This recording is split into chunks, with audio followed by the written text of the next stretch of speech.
What's up? What's your favourite scary movie? Hi guys, if you can't tell, I'm a little bit of a Scream fan.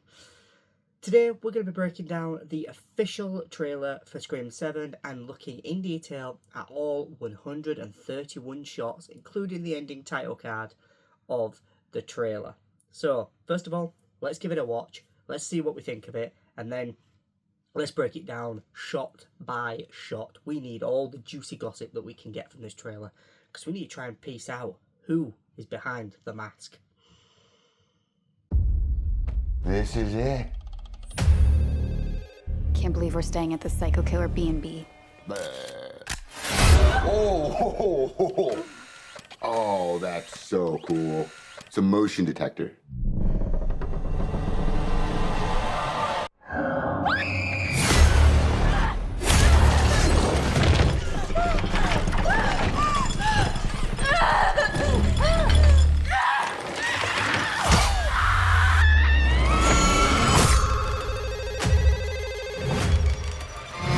Hello? Hello, Sidney. Did you miss me? Nice little town you found. You and your pretty daughter. Reminds me of where we grew up. Well, you sure know a lot about me for another asshole hiding behind a voice changer. Oh, I'm not hiding, Sidney. Not this time.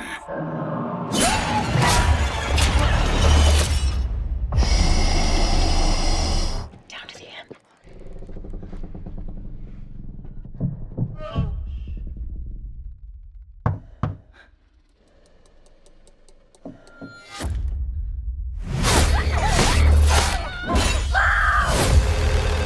I want to be a fighter, like you. If you hurt her. I'm not going to hurt her until you're here to see it. Let's unmask this fucker. All your friends died for just being near you. Where is my daughter? Tatum, listen to me. He's trying to find another way in. We're gonna do this together. You're gonna have to shoot him through the wall. Where? To the right of the door. Shoot him now! Do it now! Oh, you got him. He's dead. You need to make sure You shoot him in the head.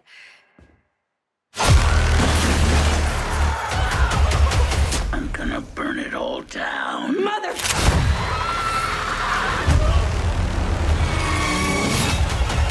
This is gonna be fun. That, of course, was the trailer for Scream 7, released today on the 30th of October. And the film releases on the 27th of February 2026. Let's break it down shot for shot.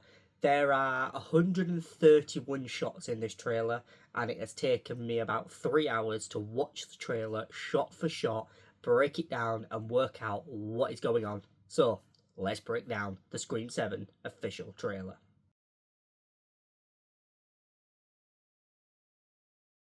Okay, so the trailer opens with a young man, probably like one of these teen-style characters, stood outside, of course, Stu's house that is now often referred to in the Screamverse as the murder house. And we hear someone, I'm presuming this guy, say, "This is it." You can see just to the right here that there is a blonde woman there. Now, I haven't quite worked out who this blonde woman's supposed to be. She doesn't look like one of the characters we see later, but I presumed that would be her. And then it's the pink hoodie that's throwing me off. There's multiple characters in this trailer with a pink hoodie.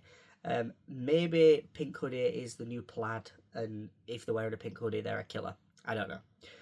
Anyway, let's get into this shot. So we see the shot. He's raising his arms up. He looks quite excited. This is it. And then we get to the next shot, which is that same man. We see him from the front. I'm not 100% sure who he is. I don't instantly recognise him based on my basic knowledge of the film.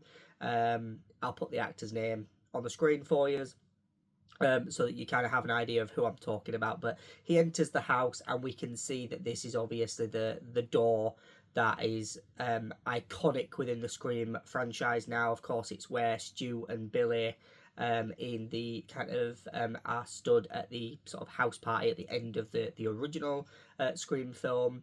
You see him enter and he turns on the light. He seems quite excited and kind of amazed that he's obviously getting to explore the murder house.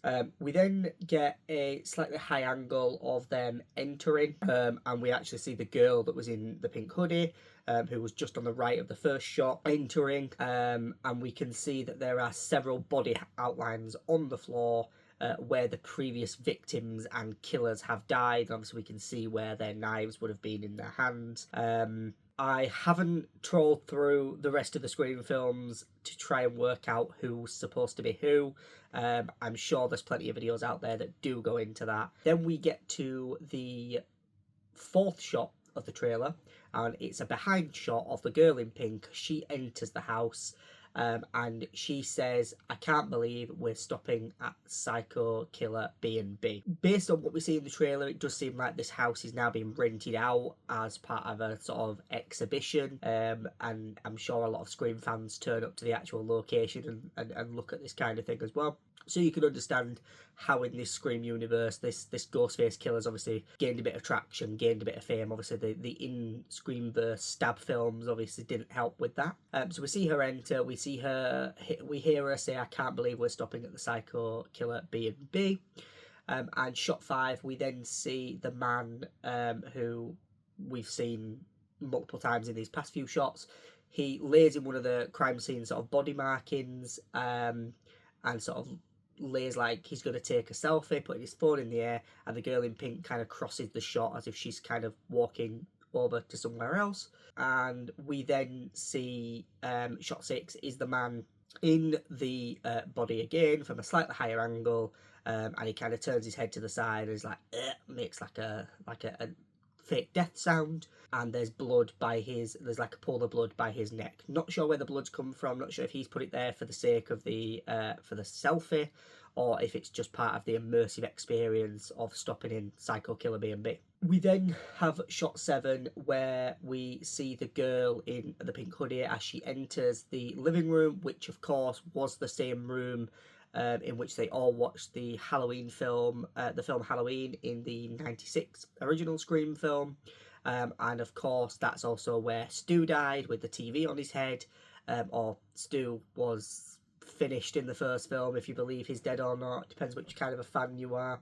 We'll see what this film brings us. Then suddenly there's a ghost face in front of her, and it goes to stab her and she jumps. Shot 8, we then cut to a wider shot of the man who is now in front of her, and he's going, like, oh, ho, ho, ho, like almost as if he's trying to laugh off the fact he's just had a bit of a jump scare, and he's sort of in front of the girl in pink, just pushing her back a little bit, just so she's not getting harmed by whatever this is at the time. Obviously, we don't find out what it is. We then see the reverse shot of this from the opposite angle of the man looking kind of at the ghost face that's there, and he's finishing his kind of ho ho ho action as if he's kind of recovering from having that jump scare. You can see that there's multiple stab memorabilia on the walls, which I think is quite exciting. It's great to see they've kept that inverse stab films ongoing. That's really fun to see. We then get a shot of the man in front of the ghost face, and he's kind of waving his hand, and as he waves it in front of the ghost face, the head sort of turns, and we cut to and he says, "Oh, that's so cool." We then shot 11, we then cut to a closer shot of that moment, as he's waving his hand again in front of it, and he says it's a motion detector.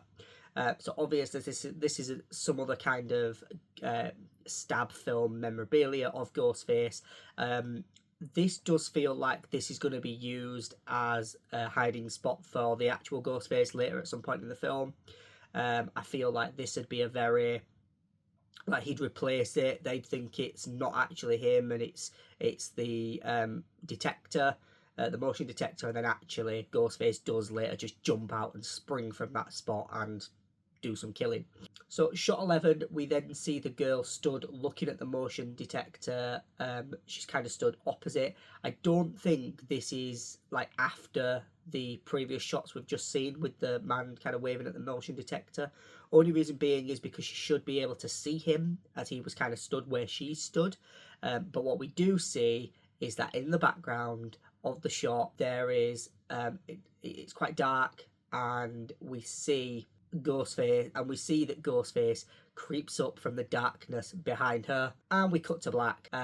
She then screams as we see Ghostface trying to stab her, which is shot 13. Pretty quick shot. This is where the trailer starts to show us a little bit more snappy, quick shots of the coverage of the scene. Shot 14, we see Ghostface then chasing her up the stairs. Shot 15, she then stops near the top, and she's sort of halfway up the stairs. She pulls off a wall light to attack Ghostface with it. This feels very reminiscent of Sidney in the first film when she tries to run upstairs. Obviously, Scream's always subverted those slasher tropes of why you're running up the stairs when you should be running out of the front door.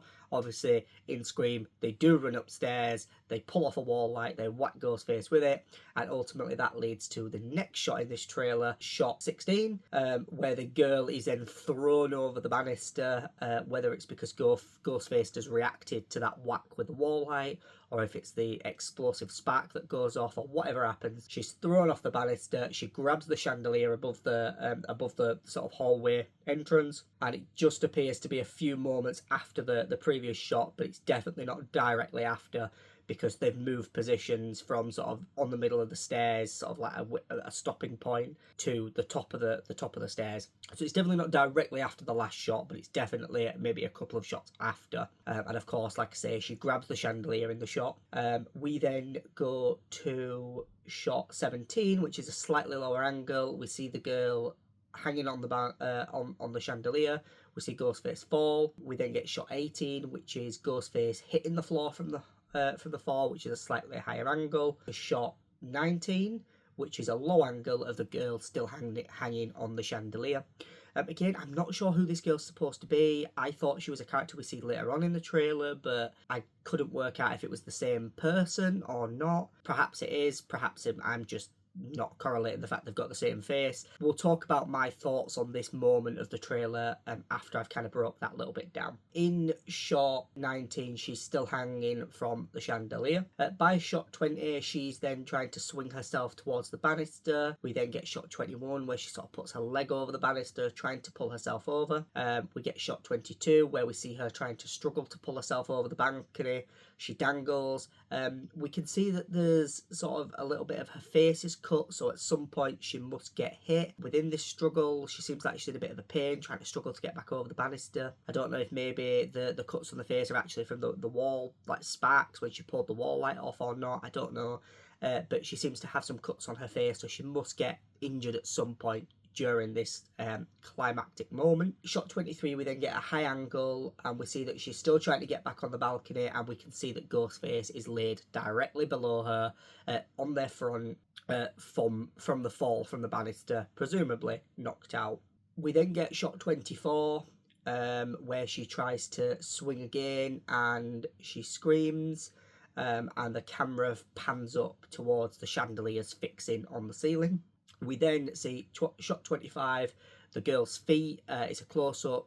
Her feet are about to lose grip on the banister, and of course then we cut to shot 26, where her hand loses the grip of the chandelier and she starts to fall. We then get shot 27, which is a lower angle of her falling. We then get shot 28, which is the top of the stairs as she kind of falls out of sight, so as if we're on the landing upstairs. And then shot 29 is a high angle as she kind of falls towards Ghostface, who is laid on their front. And then we get shot 30, which is a low Dutch angle shot from the living room doorway, which of course we kind of have already discussed that kind of living room bit where she turned on the lamp earlier, but we get a low Dutch angle shot where we see her falling. There's a lot of shots of her kind of on the chandelier. There's a lot of shots of her falling. We're seeing Ghostface.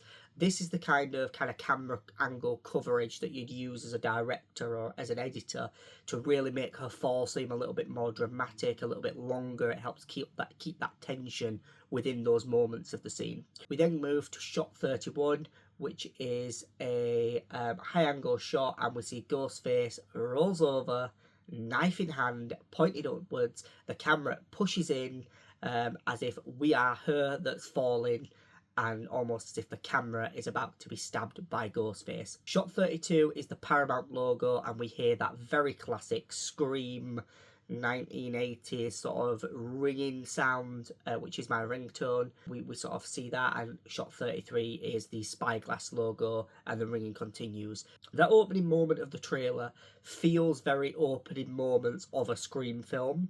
It feels like that kind of a bit where they'd get settled in and suddenly Ghostface returns, there's a murder at the beginning of the film, and we cut to then finding out where our characters are after where we left them in Scream 6. I do think that the way this scene was shot, the way the camera pushed in on Ghostface, it could just be the director's style. There is a lot of POV shots within the trailer. It feels to me like this could very easily be a gimmick, and it could be very easily that this is supposed to be a scene from within a Stab film. The opening of the film is Stab 21 or whatever Stab they're on now. I can't even remember what Stab they went on come Scream 6. Obviously we know the Stab franchise went downhill as of Scream 6, which was obviously discussed, and obviously that was kind of a big talking point of Scream 5 and Scream 6, and the Stab franchise kind of going downhill. It's the whole reason Richie and Amber decided that they were going to start the killing, was to kind of give them new material to work with. Now there is a girl in a pink hoodie later on in the trailer, which is kind of what makes me feel like this is supposed to be a Stab version of her death, because obviously we know the Stab films are based on what happens in real life. So is there a murder at the beginning of the film, and the Stab film has recreated it, and this is then going to cut to where we're going to see that this is actually just a Stab film, very similar to what Scream 4 did, where like the first kind of 11 scenes of the film were just fake like Stab titles after Stab titles, and they were just fake out murders until the last one that turned out to be real, because she wouldn't shut up talking, which is exactly how I'd feel if someone was talking through a Scream film. And then we see shot 34, which is a sort of higher angle shot of an iPhone ringing. There's an unknown number, but we can see that it's actually from Woodsboro, California. There's some keys on the left hand side, there's a note. It's hard to make out what the note says, but it looks like it says something about something's been left somewhere. The kind of note you'd see in a lot of films where they leave a note saying left dinner in the fridge, going out, gonna be home late, or don't wait up kind of thing. And we see that a female hand with a kind of black and white stripy jumper goes to answer the call and puts the call on speakerphone. Then we hear the woman say hello. Shot 35, we finally get to see the long-awaited, she was sorely missed in Scream 6, Sidney Prescott is back. The face of the Scream franchise, our favourite final girl from the Scream films. She is the woman who has just answered the call. We can tell that because she's wearing the same black and white stripy jumper as we can see in the shot where the call gets answered. And then we hear that classic spooky Ghostface voice saying, "Hello, Sidney." One of the most iconic Ghostface lines. It's in every film that Ghostface is in with Sidney. It's become one with the Scream franchise. A lot of the sort of Scream material you get now, a lot of the sort of hoodies, jumpers, things like that you can get with Scream on, all say "Hello, Sidney" or "What's your favourite scary movie?" Now, it's interesting is this shot, because as we hear the voice saying "Hello, Sidney," it's like there's a slight shadow to the right, and then the shot just cuts off. I'm not sure what that shadow is. I don't know if it's just an effect on the trailer to help the shot transition easier, or if it's like someone was like kind of walking past her a bit sort of behind where she was. Perhaps her daughter, who we meet in a couple of shots time. Shot 36, and we see some police tape that's outside a house. There's a blood splatter on it. It's hard to tell from the shot, but I'm presuming that this tape's in front of the Stu house, and this is obviously blood from the crime scene. We then get shot 37, which is a shot of Sidney from behind as she approaches a group of reporters and police who are stood outside Stu's house, or the Psycho Killer B&B as it's described at the beginning of the trailer, and we hear Ghostface say, "Did you miss me?" It's interesting that Sidney has arrived at this house. It's almost as if Sidney has seen on the news that this has happened. She's gone back to the house, Shot 38, we then see the reverse shot of Sidney. Obviously, we've just seen her walking towards the reporters. We now see her walking towards us, which is a reverse shot. And there's a bit of there's a couple of flashes from the press photographers, and then we cut to black again. There's a lot of cuts to black as it kind of changes location, or we build up the tension within this trailer. Shot 39 then kind of changes the tone of the trailer a little bit, and it starts to tell us a little bit more about the story of the film. And we get a nice kind of craning down shot of a small American town high street, similar to that of Smallville, similar to that of Woodsboro. And there's a cinema showing Texas Chainsaw Massacre, which I think is sort of really cool. And we see a car kind of driving up the sort of high street towards us, and we hear Ghostface say, "Nice little town you found." We then jump to shot 40, which is a young girl, I say a young girl, a girl on her phone in her bedroom. And we then get to shot 41, which is a follow-up from the previous shot. It's her slightly closer. We are looking at her from kind of like the bottom of her bed. The sort of a focus pull as she turns her head to look at the window, which is slightly open. And we hear Ghostface say the line, "You and your pretty daughter."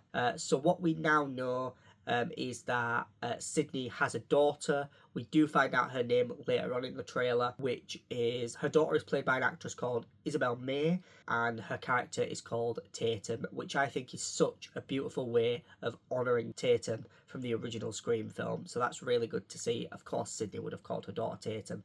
I can't imagine her calling her daughter anything other than anything else. I really hope that she has a son somewhere called Randy. I think that would just be the tip of the iceberg. There is that sort of focus pull as she looks at the window.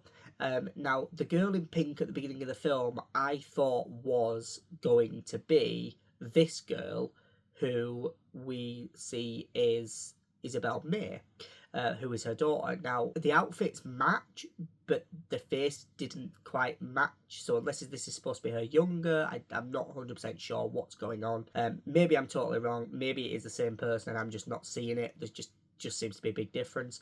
I do think, though, and I'll talk about this in a moment, we then see, obviously she's looking at the window. Now, I do think this is going to be a bit of a cop-out scene. I think this is going to be an homage scene where, if this is the same girl from the beginning of the film, the boy, the man from the beginning of the film, from the beginning of the trailer, is going to be climbing through that window, very similar to what Billy did in the original Scream film, when they had that whole conversation about keeping it PG-13. Jump to shot 42, which is, of course, this girl again, Tatum, and we see her as she's looking towards the window, and the camera's kind of positioned sort of within the window frame, looking at her as if something spooked her. Again, like I say, I think this is just going to end up being her boyfriend climbing through the window, as a little nod to what Billy did in the original. Shot 43 we see is a wide shot of Tatum as she leaves presumably Sidney's house. We get a nice look of this house that they're apparently living in.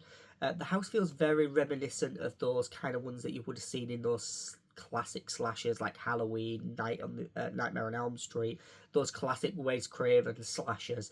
The house just gives me those vibes. I don't know why, but it does. Shot 44, which is Tatum running across the road as she greets two friends and gives them a bit of a hug. And there is a girl in a pink hoodie who is actually played by McKenna Grace, which is what made me wonder if it was McKenna Grace that was in the scene at the beginning, but it's definitely not McKenna Grace at the beginning of the trailer. So I'm not 100% sure, but that is definitely McKenna Grace. That's one of her friends, and obviously she's got her other friend as well that she hugs during that moment as well. And we hear Ghostface continue to say, "Reminds me of where we grew up," presumably still talking about the town. Now, this moment in the trailer made me think Stu has to be the killer, and I really hope I'm wrong. If there's going to be multiple killers, I wouldn't mind Stu being one of the killers, but I don't think Stu should be this killer. But I do think it's going to be someone that was in the original or mentioned in the original, someone that grew up in Woodsboro at the same time as Sidney, to be able to understand that moment. shot 45, which is a mid shot of the three girls, Tatum, McKenna Grace's character, and the other girl, as they kind of walk towards us a little bit, and we hear Sidney's dialogue start to come in where she says, well, you sure know a lot about me. And we cut to shot 46, which is a shot of the phone again. This time though, it's recording as she continues to say, for another asshole, hiding behind a voice changer. And then we cut to shot 47, where we can see Sidney sat at a desk in an office. There's a graphic on her monitor that says the Little Latte Coffee Co. And she's making some notes. We can just about see the phone on the table, sort of record as she's kind of recording the dialogue. And obviously we see the end of that kind of dialogue where she finishes that about the asshole hiding behind the voice changer. We then cut to shot 48, which is a Dutch angle push-in shot of Sidney's house at night. Now this shot reminds me of the sort of shot you would see in a dream sequence. It reminds me of those dream sequences from Scream 3. It reminds me of those moments from Nightmare on Elm Street. And so I'm not 100% sure if maybe this moment is going to be a dream sequence, and maybe that's where we might see a return for Billy and Stu. I don't know. And we hear Ghostface begin to say the dialogue, oh, I'm not hiding, Sidney. Shot 49 then cuts to, as that dialogue finishes, we see Sidney in her house and the light goes off behind her as she looks up at something in front of her. Shot 50, we then see that we see the reverse of that, and we can actually see she was looking at some kind of a police officer. Which, upon a few more viewings of the trailer, I realise is actually supposed to be Sidney's husband. And I didn't realise that at the time of recording the video, but I realise now it's supposed to be Sidney's husband. And then she turns towards behind her, where obviously we've just seen in the last shot, the light's gone out, and she lets out a bit of a little gasp. Shot 51, we then see a low angle of some kind of loft hatch open. And then shot 52, we see a low angle of Ghostface as he's jumping towards us, presumably from the hatch, which it looks like. Shot 43, we then see a shot from behind as Ghostface lands the jump, stands up. Now, I must say, this moment in the trailer, this is quite a physical move for Ghostface. So if we was to go down the route that Stu has somehow survived, that he is one of the killers, I don't think this version of Ghostface is him. Of course, I understand they use stunt doubles, so that's probably why it looks more fluid, but the Ghostface a little bit later on in the trailer looks a little bit less fluid than this version that manages to do all this sort of athletic jumping, which leads me to wonder if this could be Chad, one of the Meek Martin twins. I'd be interested to see if maybe they go down that route with one of them characters. And we hear, of course, that classic Scream phone ringing again that we saw on the Paramount and Spyglass logos earlier, as Ghostface turns as if they're gonna start heading towards Sidney somewhere, and says, not this time. The first time I saw the trailer and I saw that moment, it sent shivers down my spine. When I tell you, like, just hearing that dialogue, I'm not hiding this time. As it cuts to shot 54, we hear like a knife slashing sound, and we see Ghostface running towards us, chasing someone in what looks like a bedroom closet area of a house. And then we get to shot 55, which is the reverse of that, and we see what looks like Tatum in the back that looks like she's in some kind of a lift or safe room or something. And we see Sidney, she's got something in her hand which we later find out is metal baseball bat. She kicks Ghostface. I'm not sure if this is supposed to be in their house, or if this is some kind of hotel based on the closet. I'm not 100% sure. Perhaps they get put in one for their safety. We then get to shot 56, which is when we see Ghostface's reaction to the kick, which knocks them back. And then we get shot 57, which is a shot behind shot, which is quite low, of the aftermath of the kick as Ghostface goes flying, a little bit more dramatically than you'd expect from the kick that Sidney gives in the shot. But I imagine in the film it'll make a little bit more sense, and it just comes across quite dramatic and impactful. Shot 58, we then get a quick shot of Sidney as she enters that room where Tatum is behind her, and she shuts the door, and that's where we see that she actually has the metallic baseball bat in her hand. Shot 59, we then see a little bit of the inside of the room as Sidney kind of slams the door. And this is what makes me think it's some kind of safe room. It feels like a big metal safe room. It seems like the kind of thing Sidney would need now after all she's been through. You can see on the left-hand side of the shot that there is some kind of cameras being monitored, and one of them does look like it could be the front door of Sidney's house. Shot 60, we then see Ghostface stand back up from being kicked on the floor, and they rise quite slowly and menacingly.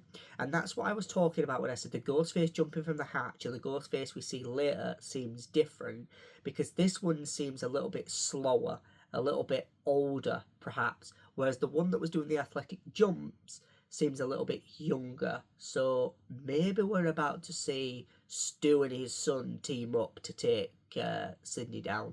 And if I've just got that right, I'd be shocked. So we then get to shot 61, and we cut to a claustrophobic shot of Sidney's daughter as she kind of rounds the corner inside of a wall. This is a very stereotypical trope in horror movies, hiding within the walls. We hear Sidney whisper, "Down to the end, come on." And then we cut to shot 62, which is a shot from above as they kind of both creep down this kind of really thin claustrophobic gap between the walls. And of course, then shot 64, we then see Ghostface looking around as he realises that they're in the walls. We then get to shot 64, where we see a second shot of them within the wall as they're creeping down from above. You can just make out a little bit more of Sidney on the left. Again, she's got that black and white striped jumper on that she wears quite a lot in this trailer. You then get to see shot 65, where we see Ghostface, and they're sort of pacing their knife sort of up and down as they're just trying to work out where might be the right spot on the wall, and they just give the wall a little knock and hear that it's hollow. And then we cut to shot 66, which is a really tight shot of Sidney within the wall, gasping, presumably at the fact Ghostface has knocked on the wall and realised where they are. We then cut to shot 67, where we then see her daughter Tatum as she turns to face the wall in front, which the previous shot would indicate that Ghostface is actually on the other side of that wall. And of course, shot 68, we then cut back to Ghostface, who's on the other side of the wall as they go to stab the wall. And of course, then shot 69, we cut back inside the wall and we see Tatum as Ghostface's knife penetrates the wall several times. She screams and moves back to try and avoid the knife. Then we get to shot 70, where we see another shot of Ghostface on the other side of the wall, and they're going to stab again. Presumably they're just dramatically stabbing the wall. And then shot 71, we cut to another shot from above within the wall as they both kind of try to move back down between the walls again, further away from wherever Ghostface is and where the stabbing's happening. We then cut to shot 72, where we see Ghostface again has pulled the knife from the wall and is presumably going to start attacking again. Shot 73, we then see Tatum again, but the shot seems reversed. So perhaps we were, I'm not sure why it's reversed, but perhaps we're kind of now in front of her rather than sort of in the middle between her and Sidney, as we were before, and we hear her shout mum or mom in the American term. Shot 74, which is where Ghostface is stabbing the wall from the other side again, and it cuts to text that says "this February" with the scream phone ringing sound effect again. So what we've seen is this tension building up. We've seen that obviously something's going to happen. We've been introduced to Sidney now has a daughter that was named after her best friend that of course was crushed by the garage door in the original Scream film. And now Ghostface is after Sidney and her daughter, and presumably is in Sidney's house now. And we'll have to see where that develops when we actually see the film in February. Okay, so shot 75, we then return back to the footage within the trailer and we get to see a little bit more of this small town that the film is set in. We can tell that this is a little bit of a different angle because the cinema is facing a different direction. It seems quite eerie, quite derelict. Their street seems to be deserted. and there's a police car with sirens and lights kind of going up the street. I can't quite work out if the cinema, what film the cinema's showing this day. Obviously before it was Texas Chainsaw Massacre. Can't work out what this is, but this shot tells me that when these killings start, very similar to the original, the sheriff puts a curfew in place. Shot 76, which is the daytime. I think this is probably quite early on in the film, if I'm totally honest, before the killing even starts. And we hear Tatum saying, "I want to be a fighter like you." Shot 77 then cuts to Sidney's reaction to this, and going by her reaction, and that she seems to be in quite a mum mode.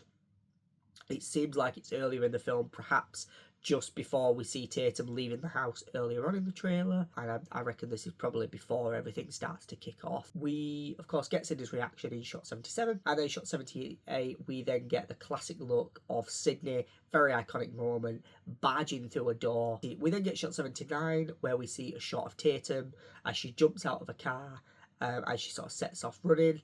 She seems quite shocked at whatever she's seeing, and we hear Sidney's dialogue over the top of this as she comes in and says, "If you hurt her." And shot 80, we then see Ghostface, who seems to be stood at the edge of a building, some kind of a parking lot, and we hear Ghostface saying, "I'm not going to hurt her until you're here to see it," as he does that very classical kind of wiping of the knife Ghostface move. Shot 81, we then cut to Sidney on the phone in a house somewhere as she kind of as Ghostface sort of finishes that last bit of dialogue about "until you're here to see it," and she sort of turns to look in the sort of direction the camera's facing, but sort of behind the camera.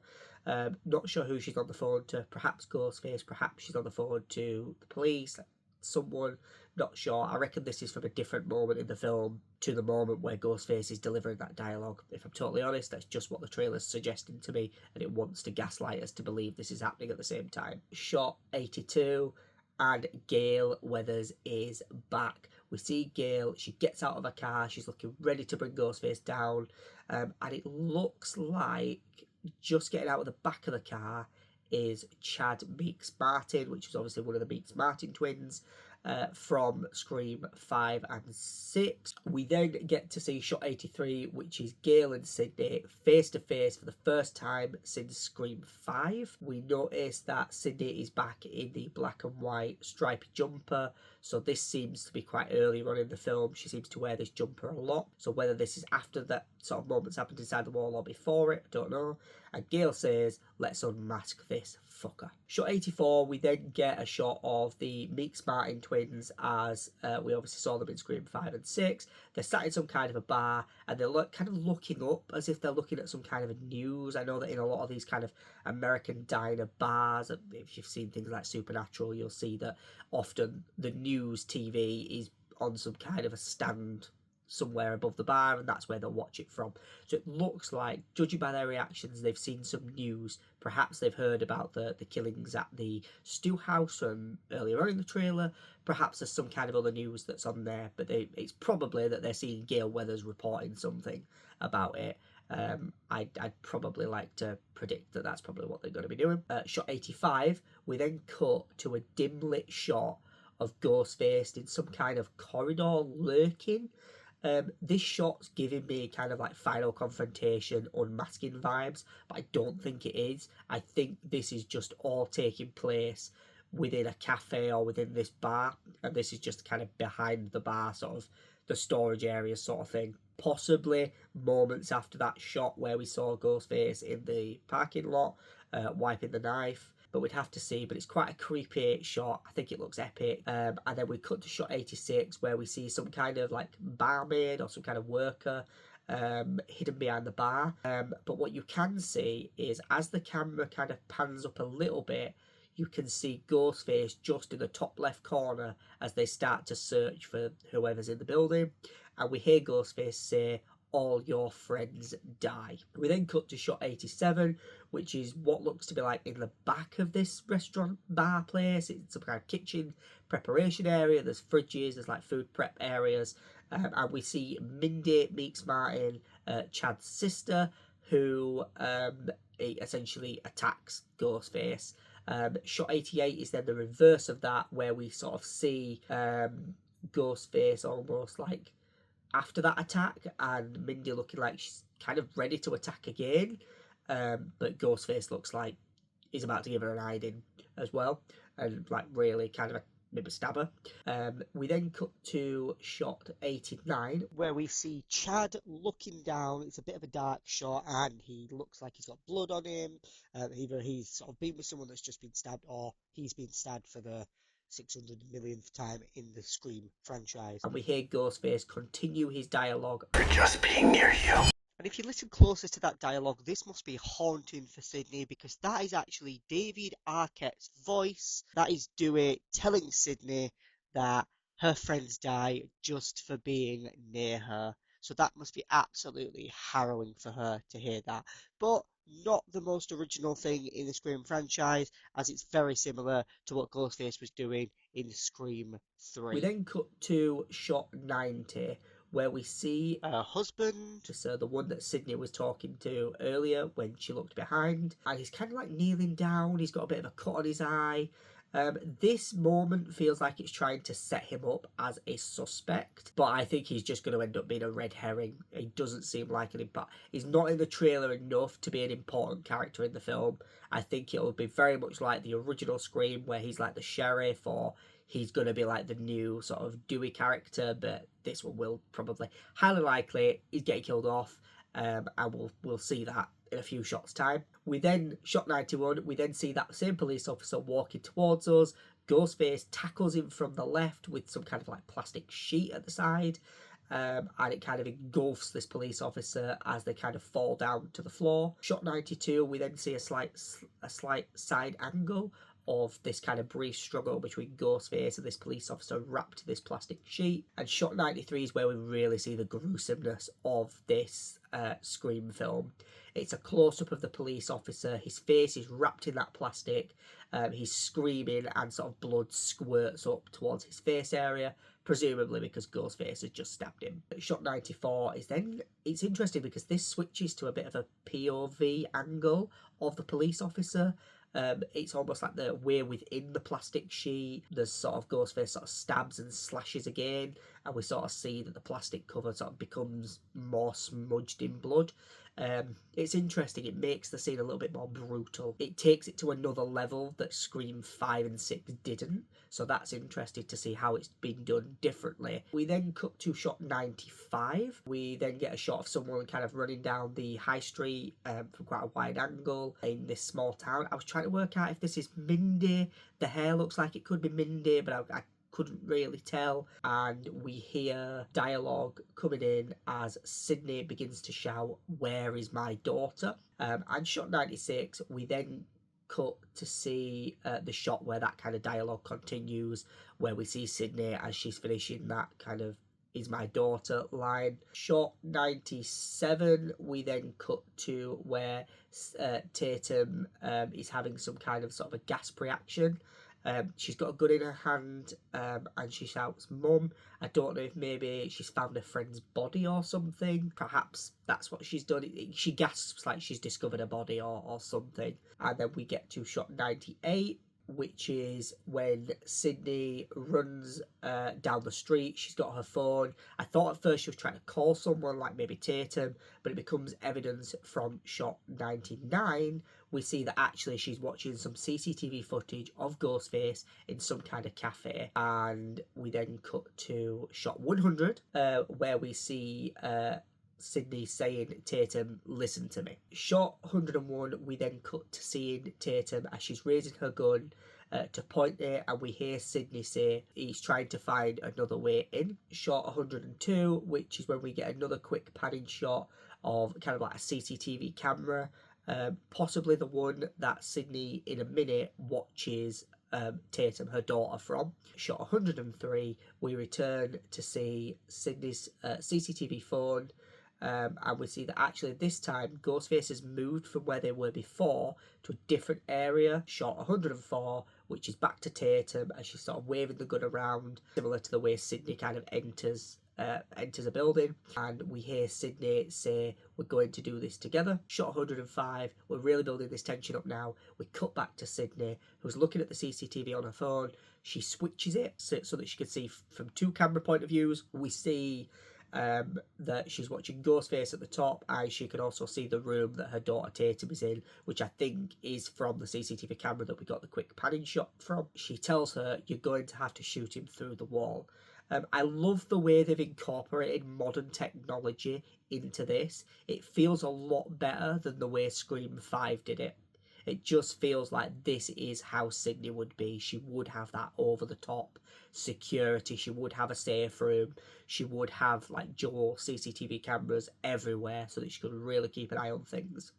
So of course we hear Sidney saying, "You're going to have to shoot him through the wall." And we then see shot 106, which is of Sidney as she sort of finishes that last bit of dialogue about shooting him through the wall. To shot 107, where we see Tatum from behind as she kind of looks at the wall in front of her. Now, I believe based on the calendar, based on the fact that there's notes and stuff, I actually think that this location will be that Little Latte Coffee Co. Sydney's place of work. Maybe it's her own business that she runs. And we hear Tatum reply, "Where?" Shot 108, we then cut to seeing Tatum, who looks a little bit distraught. She's moving the gun to try and find her target, and we hear Sidney over this shot saying, "To the right of the door." To shot 109, where we see Sidney is looking at the CCTV of Ghostface. She's now from a slightly different angle, and she says, "Shoot him now. Do it now." Shot 110, where we see Sidney sort of finishing that dialogue, and she seems quite panicked. She's kind of begging her daughter now, "Come on, you need to do this. This is your one and only chance." Shot 111, which is where we see Tatum as she tries to steady her gun and she fires it. We then see a quick, really small shot, which is shot 112, where we see the bullet fly through the wall. Shot 113, where we see Ghostface, who's been hit by the bullet, they're knocked against the pillar, and then they drop to the floor. And then we cut back to Sidney for shot 114, who is still on the street having this conversation with Tatum, and she breathes a sigh of relief and she says, "Oh, you got him." We then cut to shot 115, and the camera pans up. We see Tatum as she enters that main room with the gun at her side, looking down, and we can see that Ghostface is obviously laid in front of her, having just been shot by her through the wall. And then we cut to shot 116, which is kind of a slight sort of over the shoulder behind shot of her as she kind of approaches Ghostface laid on the floor, and she says, "He's dead." Now, in my mind, when I first saw the trailer, the second I saw him laid on the floor, I was screaming, "Shoot him in the head." And then, of course, Sidney says exactly what I was thinking. "You need to make sure you shoot him in the head." As we know, very classical from the original Scream, there's always the moment where the killer comes back for one more try, so you need to shoot him in the head and make sure they're done for good. Which is probably why a lot of people think that Stu survived the first film, because he was the only one of the Ghostface killers that hasn't ever been shot in the head. Because it's then possible that if you have to shoot him in the head to bring him back, he could be alive. Yes, his head was crushed by a TV, but wasn't shot in the head. So there's a possibility. We then see shot 117 as she kind of finishes that line of dialogue about you need to make sure you shoot him in the head. And then we cut to shot 118, where we cut back to Tatum as she sort of hovers the gun over Ghostface, getting her gun at the ready. We then cut to shot 119, which is a slight shot from behind again, like it was when she entered. And we see she's steadying her gun. She's going to aim for Ghostface's head, but of course he sits up and tries to stab her. Shot 120, we then just suddenly quickly cut to seeing Ghostface attacking the woman that was hiding behind the bar earlier in the trailer. As she's obviously trying to escape, he's jumping at her, trying to attack her. Shot 121, which looks to me like Tatum outside of a shop, and for whatever reason she's done something to Ghostface and they go flying through a shop window, smashing the glass. Shot 122 again is a very quick shot, but it's the reverse of that, with Ghostface flying through that shop window, smashing that glass. Shot 123, we then see someone bleeding out being dragged across the floor. Notice that they're wearing plaid. If there's one thing you know about a Scream film as a Scream fan, never trust the character in blue plaid. Shot 124, we then see Ghostface pouring petrol from some kind of a jerry can, and we see that fire's burning around him. We then cut to shot 125, which is a very interesting shot for me in this trailer. It's a fourth wall break of Ghostface looking directly at the camera with that's at a Dutch angle as he says, "I'm going to burn it all down," whilst kind of waving a match. Now, that is actually the tagline for the film. If you look at the poster that was also released after the trailer of Ghostface, which I just love the way the knife's kind of reflecting the burning house, the face, it just looks gorgeous. The tagline for the film is "Burn it all down." So obviously there is that moment where it breaks the fourth wall, says "burn it all down." Not sure why there's the fourth wall break there, what that's all about. We'll obviously have to watch the film and find out.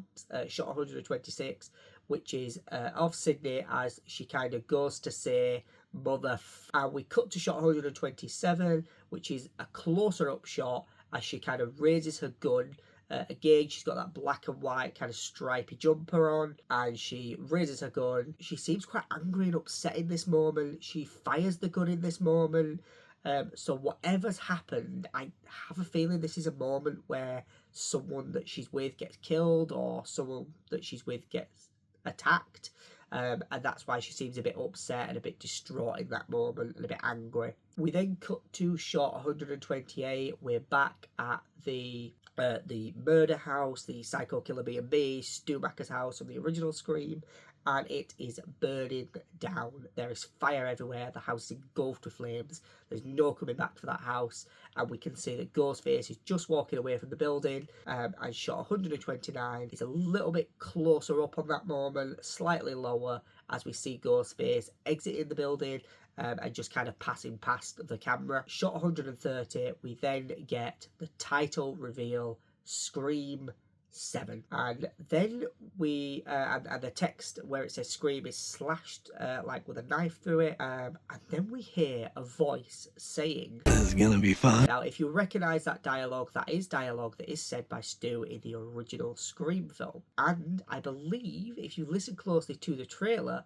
it is Stu that says that line at the end of the trailer. Whether Stu's returning, whether it's going to be a dream sequence, which we possibly mentioned might happen based on one of the earlier shots, we don't know. We'll have to watch the film when it comes out. We then get a very, very quick shot for shot 131, which is a blink and you miss it shot of Ghostface stabbing someone or slashing, which feels very reminiscent of the end of a Scream film where the credits roll, but just before the credits roll, we see the Scream title and then we see Ghostface kind of slash the screen, which usually is put there to imply that there is going to be a following installment. But yeah, that is my breakdown for the Scream 7 trailer. I think this film looks absolutely fantastic. The film comes out on the 27th of February 2026. Not too long to wait. I'm sure we'll get more posters. I'm sure we'll get more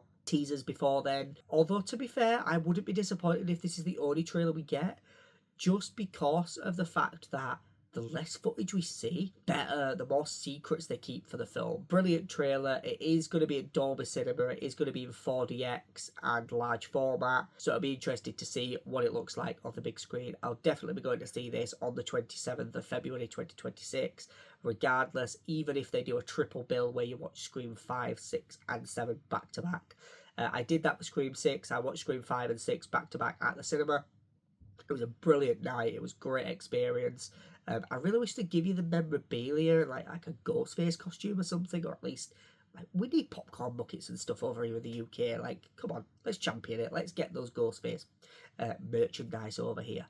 We've just started getting more merchandise Ghostface in the UK now.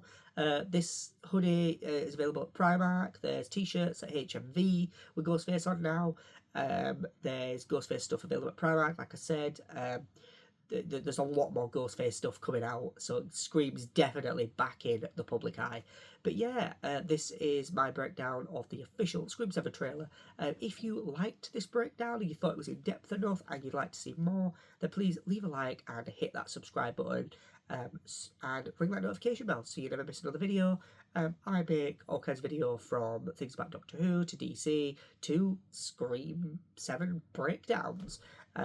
So yeah, let me know what your thoughts are on this trailer in the comments below, and I'll see you guys in my next video. Goodbye for now, guys. Goodbye.